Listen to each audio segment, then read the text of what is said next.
大家好，我是爱优为手机维修。我们今天来修一台三星的 A53 5G 啦哈。这个症状是摔了之后没有显示，有震动没显示，没有任何的反应。那是同行已经修过了，我们再来修修看。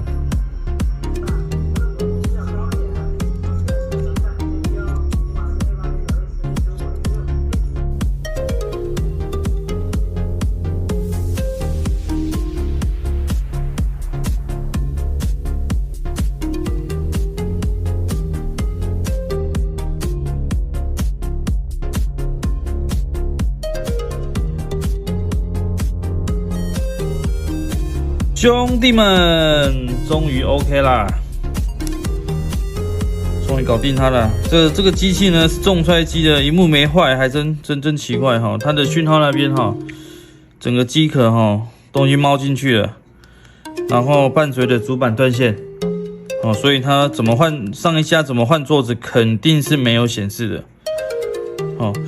我们在之前有一些维修案例啊 ，A53 最常见的。不触摸，我们之前就有把一些相关的一些线路组织先记录下来，所以今天修这台 A53 就没有这么的困难了所以维修呢还是要找专业的OK。